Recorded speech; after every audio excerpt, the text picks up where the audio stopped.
하나님 말씀 로마서 3장 9절에서 20절입니다.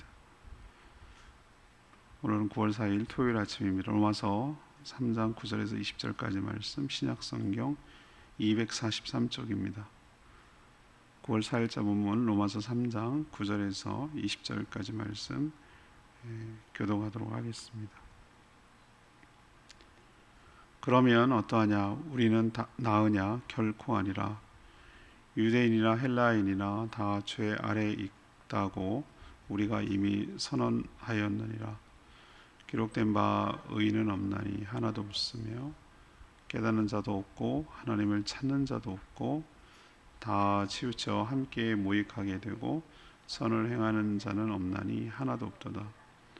그들의 목구멍은 열린 무덤이요 그 혀로는 속임을 일삼으며 그 입술에는 독사의 독이 있고 그 입에는 저주와 악독이 가득하고 그 발은 피 흘리는데 빠른지라. 파멸과 고생이 그 길에 있어 평강의 길을 알지 못하였고 그들의 눈앞에 하나님을 두려워함이 없느니라 함과 같으니라. 아멘.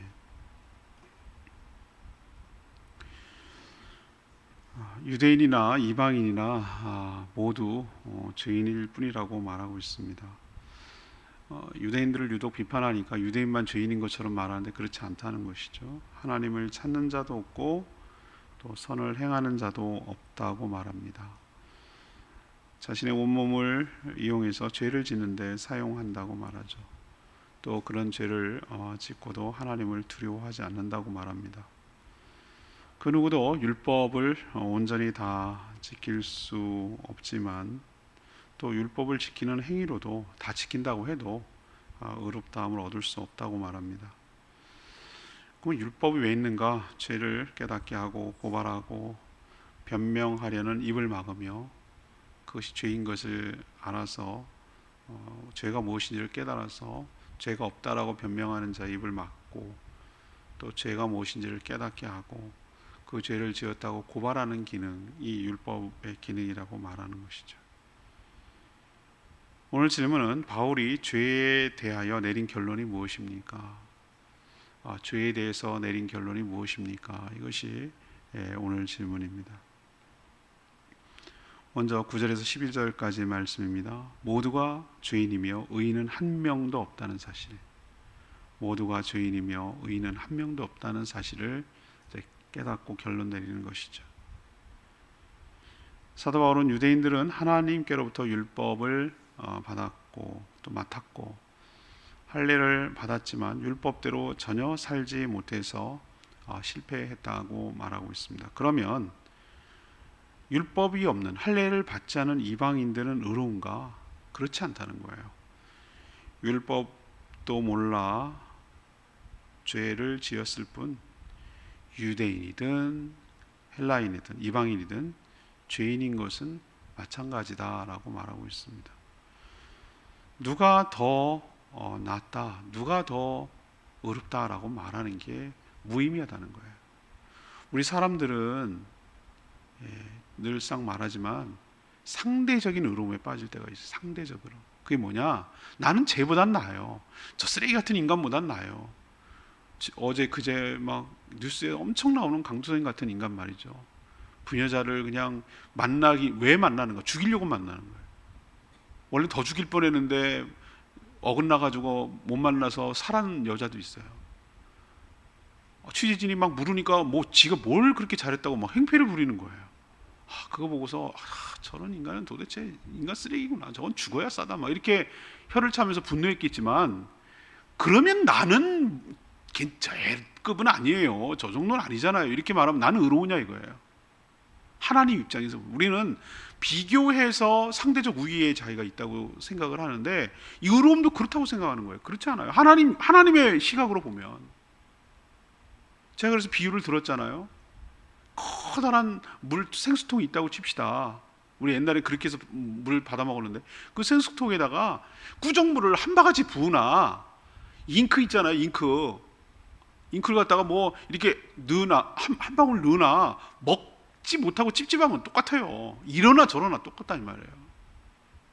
죄는 있느냐 없느냐의 문제이지 얼마나 많으냐 적으냐의 문제는 아니란 말이에요. 하나님 입장에서는. 근데 우리는 그런 개념이 아니라 상대적 개념에 빠진다 말이죠. 그래서 오늘 사도 바울이 내린 결론은 누가 더 낫다고 말할 수가 없다. 이방인은 헬라인은 똑같다. 모두 다 죄 아래 지배를 받고 있고 거기서 살고 있다라는 것이 결론이에요. 그리고 오늘 기록된 바 10절에 오늘 표현하고 있죠. 10절 기록된 바는 이거는 무슨 거 여러분들 다 표시돼 있죠. 디귿 이렇게 저는 표시인데 시편 14편 1절 이하에 쭉 나오는 내용을 인용하고 있어요. 쭉 나오는데 13절이 핵심 포인트인데 이 사실을 기록하고 있고 인용하고 있는데 의인은 단 한 명도 없다. 그 10편을 인용해서 지금 다시 끌어오고 있는 거예요. 의인은 단 한 명도 없고 자신이 죄인이라는 사실조차 깨닫는 자도 없고 자기가 죄인이라는 걸 몰라요. 아, 내가 왜 죄인이야? 내가 뭘 잘못했어? 내가 감옥에 갔나? 파출소를 갔나? 무슨 재판을 받았나? 뭘 잘못한 거야? 이렇게 생각을 하는 거예요. 나는 적급 아니야? 라고 말하지만 그렇지만 자기가 죄가 아닌 것은 아니잖아요. 법이 정하는 죄를 안 나오겠을지 몰라도 수많은 마음속의 죄들은 어떡할 거냐고요. 제가 말씀드렸잖아요. 십계명이 행위론적인 거냐고요. 아니라고 말씀드려요. 십계명 보세요. 마지막 10번째 계명. 내 이웃의 집을 탐내지 마라. 이웃의 집이라고 그래갖고 무슨 하우스 개념인 줄 아세요? 그 집이라고 말하는 것은 포괄적 개념이에요. 그 사람이 딴 사람이 갖고 있는 여러 가지 것들을 탐낸다라는 것은 행위가 아니에요. 마음에 일어나는 일이에요. 욕심내는 거, 비교하는 거, 갖고 싶은 거, 시샘하는 거 다 죄예요. 그러면 여기서 죄에서 자유로울 사람이 세상에 어디냐? 그런데도 불구하고 나는 달라. 뭐 이런 식으로 의로움에 빠지면 안 된다는 거예요. 자기가 죄인이라는 사실도 깨닫지 못하고 그렇다고 이 죄를 해결하기 위해서 하나님을 찾는 자도 없다라고 말하고 있어요. 인간은 모두가 예외 없이 다 치우쳐 있으며 한쪽으로 치우쳐 있으며 하나같이 쓸모없는 사람이 되어버렸다. 선을 행하는 자도 한 명도 없다는 거예요. 우리는 우리의 시각에서 보는 것이 아니라 사람의 관점이 아니라 하나님의 시각에서 인간을 바라봐야 되고 하나님의 시간에서 자신을 말씀의 거울을 들이밀고 비춰봐야 될 줄로 믿습니다. 우리도 상대적 의로움이 아니라 하나님의 절대적인 의로움 관점에서 우리를 볼 때 우리는 모든 인간은 예외 없이 다 죄인이라는 사실이라는 곳에 결론을 딱 내리는 거예요. 자, 두 번째 죄에 대한 결론은 13절에 18절까지 말씀이에요. 인간은 죄인이기 때문에 죄를 지을 수밖에 없다. 지을 뿐이라고 오늘 내리고 있어요. 결론이. 인간이 스스로 오해하며 착각하는 것이 있어요. 죄를 많이 지어서 죄인이 된다고 생각을 해요. 전혀 그렇지 않습니다. 그게 착각이라는 거예요. 앞에 상대적 의로움에 빠진 것도 착각이고 죄를 많이 지으면 죄인이라고 생각하는 거예요. 아니에요. 인간은 죄인으로 태어났기 때문에 죄를 짓는 것뿐이에요. 아이들한테 착하게 살고 거짓말하지 말고 속이지 말고 정직하라고 가르치죠. 아니, 거짓말을 가르친 적이 없죠. 아이들한테 깐난쟁이하고 뭐 할 때 가르친 적이 있습니까? 근데 제가 솔직히 여러 번 확인했어요. 옛날에 여기 버벅히던 시원이 있는데 윤시원이 막 올라가가지고 벽에다가 낙서한단 말이에요. 시원이 이거 누가 그랬어? 얼굴을 회피하는 거예요.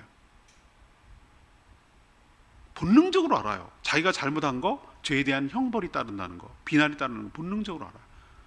안 했대요. 말은 못해도 이렇게 표현할 줄 알아요.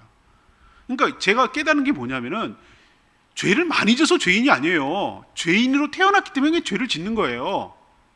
독사는요, 태어날 때 있잖아요. 자기가 독사란 거 몰라도 그냥 물면 독이 나와요. 걔는 몰라도 그냥 물면 그 되는 거예요. 악어는 물면 상처가 나는 거예요. 그냥 그런 거예요. 생겨 먹기를 그런 거예요. 고양이는 소리를 내는 거 그거밖에 못해요. 냐옹 이렇게밖에 못하는 거예요. 생겨 먹기를. 무슨 뜻인지 아시겠어요? 태어나기를 그렇게 처음부터 존재하기를 그렇게 태어나듯이 인간은 다윗이 그렇게 표현해요. 내가 모태 중에 죄악 가운데 출생했다고 그랬어요. 죄 가운데 출생하는 거예요. 죄 가운데. 선한 구석이라고는 하나도 없어요. 오늘 표현해 보면 온 몸을 죄를 짓는데 사용할 뿐이에요. 오늘 표현하는 거 보세요. 목구멍, 혀, 입술, 이런 그 신체적 부위를 지금 설명하고 있는 거예요. 이것도 시편에 있는 말씀인데, 이 얘기는 뭡니까? 말을 통해서 수없이 많은 죄를 저지른다는 것을, 목구멍, 혀, 입술, 이런 것을, 신체 부위가 여러 가지 있을 건데 그걸 말하지 않아요. 그리고 뭐라고 보면 목구멍은 열린 무덤이래요. 목구멍은 열린 무덤. 왜 이런 표현을 했을까라고 생각해 보면, 왜 유독 이렇게 입에 대해서 목구멍, 혀 뭐 이런 거에 대해서 얘기할까 했더니, 참 저도 그렇고 그렇지만 입에서 저주와 악독한 말이 나와서 입으로 범죄하는 경우가 말로 범죄하는 경우가 얼마나 많냐 이거죠. 또 입만 그러냐? 발 보세요. 발은 다른 사람을 해하는데 빠르다 그랬어요. 빠르다. 강두성 보세요. 출소하자마자 감옥에서 재수자가 동요가 그러잖아요. 나가면 죽이겠다고. 더 죽이지 못해도 안달이라고, 한이 된다고, 이렇게 언론 끌려가면서 하는 말 보세요. 그 발 보세요. 죽이려고 철물점에서 도구 사는 거 보세요. 이거 보고 야, 얼마나 죄를 지는데 빠르냐, 거기에 얼마나 몰두되어 있느냐, 이런 것을 우리가 보잖아요. 죄 때문에 모두가 파멸과 고생의 길을 가며 평강을 잃어버렸어요. 그 피해자 가족들은 어떻게 살 것이며, 얼마나 두려움에 이 사회를 떨게 만들고 위축되게 만들고 그럴 거냐 말이죠. 의심하게 만들고, 또 성폭력 피해자들은 취업하면 안 되는데 했다고 또 그러면 또 그냥, 그런 사람들은 다 재활의 기회와 재기의 기회도 있을 수 있었는데 그냥 도매금으로 다 넘겨가고, 이 사회적 비용과 사회적 공포와 불안은, 이건 돈으로 환산할 수 없는 비용을 치른단 말이에요. 결정적으로 돈으로 따질 수 없는 모든 사람들의 평강을 잃어버리게 하는, 두려움에 빠지게 만드는, 이것은 어떻게 할 거냐 말이죠. 이게 바로 죄악의 결과죠. 그럼에도 불구하고 보세요. 하는 거 보세요. 말하는 거 보세요. 하나님은 고사하고 사람도 안 무서워해. 뭘 그렇게 잘했는지. 하나님의 존재, 하나님의 능력을 불신하기 때문에 그러죠. 교활한 인간은 인간이 만든 사법체계에 따라 정죄와 형벌을 받는 자만 죄인이라고 여겨요. 걸려서 드러나지만 않는다면, 변호사 잘 사서 무죄만 받으면 죄가 있어도 없는 거예요. 무죄예요. 다른 자와 비교해서 작은 죄는 죄도 아니라고 합리화하는 데 능합니다. 그래서 사도 바울이 내린 두 번째 결론은 뭐냐 하면은, 사람이 죄를 많이 짓기 때문에 죄인이 되는 것이 아니고, 원래 죄인으로 태어나서 죄를 지을 뿐이다. 더 많이 짓느냐, 좀 덜, 상대적으로 덜 짓게 짓느냐, 요 차이 있을 뿐이지 누구도 예외 없이 죄인이고 죄인이기 때문에 죄를 지을 뿐이다라는 것이 이 결론이에요. 세 번째는 19절에서 20절까지 말씀인데요. 율법의 행위로는 의롭게 될 수 없다라는 것이 결론이에요. 유대인들은 율법을 다 지키지도 못해요. 자기도 못 지켜요. 100% 어떻게 지키겠어요? 못하면서 율법을 지키면 의롭게 될 수 있다라고 착각을 했어요. 이것도 착각이에요. 어느 누구도 율법을 완벽하게 지킨 사람은 단 한 명도 없습니다. 오직 예수 그리스도만이 율법을 다 지키셨고 율법을 완성하셨어요. 그래서 그의 의로움을 믿는 모든 자들에게 주실 수가 있는 것이죠. 율법은요, 여러 조항 중에서 딱 한 가지, 그게 작건 크건 작은 한 조항 하나만 어겨도 율법 전체를 어긴 거예요. 자, 그렇다면 아까 말했듯이 마음으로 짓는 죄도 짓는다면 그건 죄라고 할 수가 있고 죄인인 것이죠. 그렇다면 왜 하나님께서 이런 율법을 주셨을까? 의롭게 되지도 못하는데. 그 이유는 무엇이냐 하면, 인간들이 죄가 무엇인지를 깨우쳐 주는 기능을 합니다. 율법이 없으면 죄가 뭐가 죄인지도 모르고 죄를 짓는단 말이에요. 아, 이게 죄라고 하는구나, 하나님 이걸 죄로 규정하셨구나 라는 것을 깨우쳐주는 기능을 하고, 또 율법은 죄를 지은 자들을 죄인이라고 정죄하고 고발해요. 너가 이런 죄를 지었어, 그래서 넌 죄인이야 라는 것을 정죄하고 고발하는 기능을 하는 거예요. 그리고 또 죄인들에게 죄가 무엇인지를 명백하게 보임으로써 변명의 여지가 없도록 그 입을 닫게 만드는 거예요. 아니에요, 아니, 딱 하나님 말씀 비치는 거예요. 이렇게 들이대는 거예요. 이래도 죄가 아니라고 라고 하는 기능이 있어요. 율법이 없다면 무엇이 죄인지, 또 누구를 죄인이라고 할지 몰랐을 거예요. 몰랐어요, 그게 죄인지 몰랐어요, 뭐 이런 식으로 나갔을 게 뻔하단 말이죠. 그래서 하나님께서 율법을 주셔서 무엇이 죄인지, 너희가 왜 죄인이라고 말하는지, 왜 변명이 없는 죄인인지를 가르쳐 주시려고, 알게 하려고 하는 기능이 있어요. 이것이 율법의 역할입니다.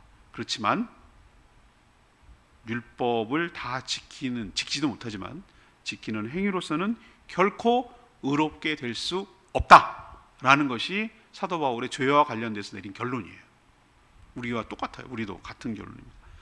자, 레마의 말씀 마지막 20절입니다. 그러므로 율법의 행위로 그의 앞에 의롭다 하심을 얻을 육체가 없나니 율법으로는 죄를 깨달음이라. 아까 방금 말씀드렸죠. 율법은 무엇이 죄인지 가르쳐주고 자신이 죄인임을 자각하게 만듭니다. 그러나 율법 자체로는 의롭게 될 수도 없고 또 구원을 얻지도 못합니다. 그렇지만 율법은 초등선생, 그러니까 기초적인 것을 가르쳐주는 역할을 하기 때문에 그 나름대로는 가치와 의미가 있어요. 또 하나님이 그런 선한 의도로 만드셨어요.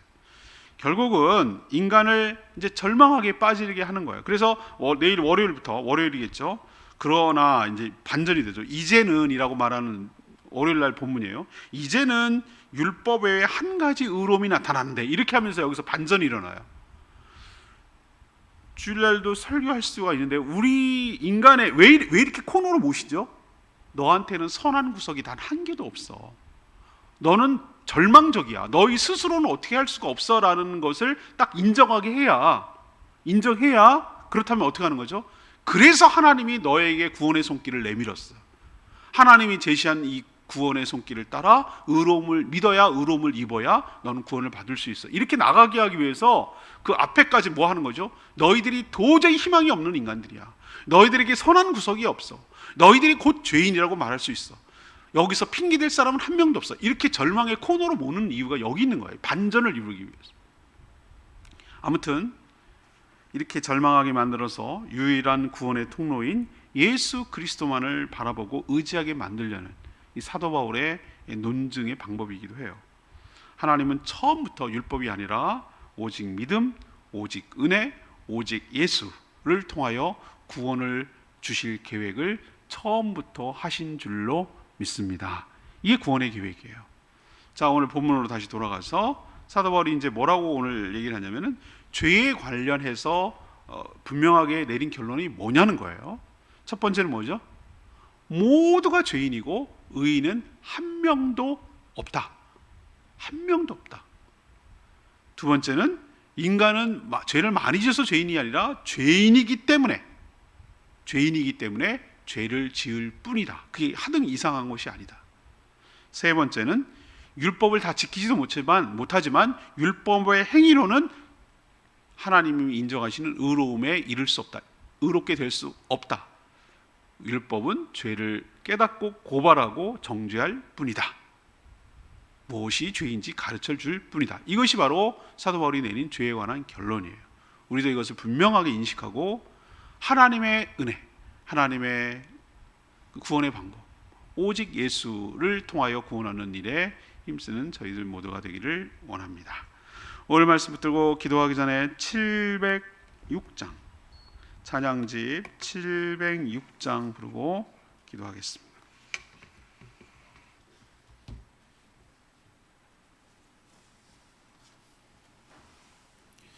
찬양집 706장 보소서 주님 나의 마음을 찬양하겠습니다. 보소서 주님, 보소서 주님, 나의 마음이 선한 것 하나 없습니다.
주의 성령 내게 채우사 주의 길 가게 하소서. 주님 한심마 힘 주소서. 주님 마음 내게 주소서. 내 아버지 주님 마음 내게 주소서. 나를 향하신 주님의 뜻이 이루어지도록 주님 마음 내게 주소서. 그렇습니다. 오늘 말씀을 통해서 참 아프지만 사실이에요. 우리에게 선한 것이 단 하나도 없습니다. 누구도 죄인이 아니라고 말할 수 있는 사람 한 명도 없어요. 얼마나 죄 짓는 일에 빠릅니까?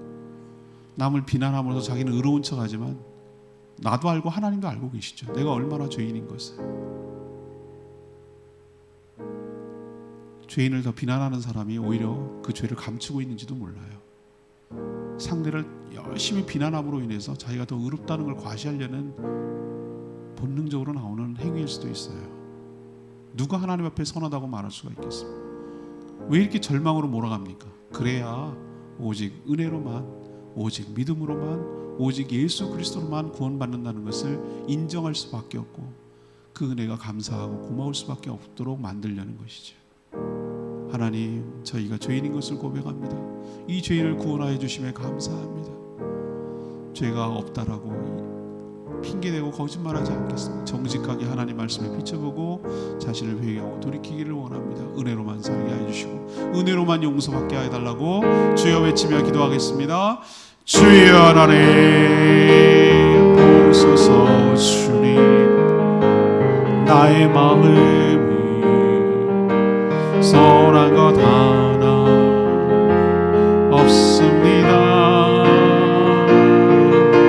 그러나 내 모든 것 주께 드립니다. 사랑으로 안으시고 날 새롭게 하소서. 주님 마음 내게 주소서. 내 아버지 주님 마음 내게 주소서. 나를 향하신 주님의 뜻이 이루어지도록 주님 마음 내게 주소서. 하나님, 오늘 모든 말씀이 사실입니다. 의인은 한 명도 없습니다. 모두 죄 아래 지배를 받고 살고 있습니다. 자기가 죄인인지도 깨닫지도 못하고 그렇다고 하나님을 찾지도 않습니다. 온몸을 사용해서 그저 죄를 짓는 데 열심일 뿐입니다. 모두가 죄를 지으니 당연한 것으로 여기고 죄에 따른 형벌도 하나님의 심판도 의식하지 않고 살아갑니다. 그러나 율법을 통해 무엇이 죄인지 가르쳐 주셔서 감사합니다. 내가 죄인인 것을 깨닫게 하여 주시니 감사합니다. 어떤 말로도 변명할 수 없습니다. 이런 우리를 위하여 의로움이 되시는 예수 그리스도를 통해 믿게 하시고 우리를 구원하여 주시고 우리를 의롭다고 하여 주시니 감사합니다. 그 은혜에 감격하며 은혜 가운데 구원을 받으며 은혜 가운데 살아가는 저희들 되게 하여 주시옵소서. 오늘도 하나님 앞에 간구하는 모든 기도 주님께서 응답하시고 주님과 동행하는 복된 하루 되게 하시며 거룩한 주일을 온전히 준비하는 저희들 되게 하여 주시옵소서. 내일 거룩한 주일 힘들고 어려운 가운데 있지만 주님 앞에 나와 하나님을 경배하며 예배함으로 영혼의 회복이 있게 하여 주시고 말씀을 통하여 자신을 비춰보면서 회복하고 깨닫고 회개하고 용서받고 그래서 하늘의 축복을 받아 누리며 살아가는 모든 성도들 다 되게 하여 주시옵소서. 주님께 모든 것 맡기옵고 예수 그리스도의 이름으로 축복하며 기도합니다. 아멘. 오늘 하루도 주님의 은혜 가운데 살아가는 복된 하루 되길 축복합니다. 충분히 기도하고 주일 준비하겠습니다.